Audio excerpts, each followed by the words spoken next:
They're shooting them like dogs. Yeah.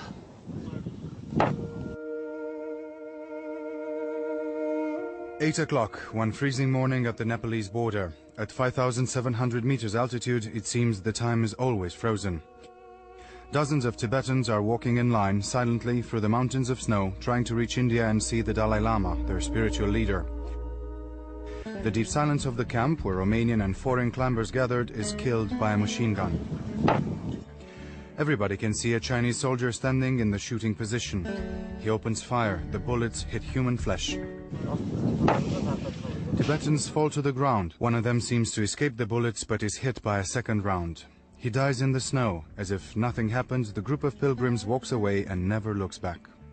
The ProTV cameraman gets the incredible scenes on tape. He is 1 kilometer away from the Tibetans when he watches another victim falling down. The Danish and the British climbers are simply overwhelmed by what they see. It's very strange for me to see all this thing happens, to see this thing happen so close. I'm not used to it. I don't know what right the Chinese think they have to do things like this.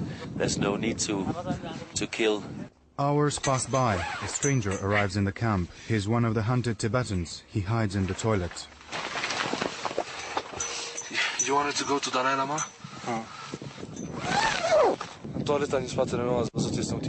There's a Tibetan in the toilet behind me, hiding from the Chinese military. Another Tibetan man was shot and left to die in the snow over 5 hours ago. I saw the soldiers firing.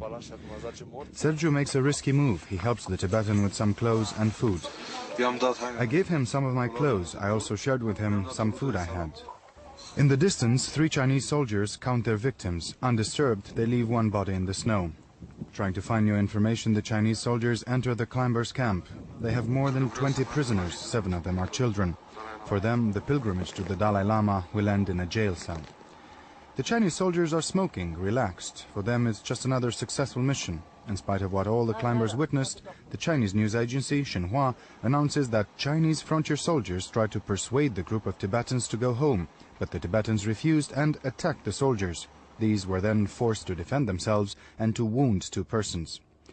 This is just another episode from an endless story. It started 47 years ago when the Dalai Lama was forced by the Chinese troops to flee in Dharamshala. Now the Dalai Lama heads the Tibetan government in exile from India. Just to see him or touch him, many Tibetans pay with their lives. Meanwhile, year after year, they are forced to watch their beloved religious temples turned into rubble.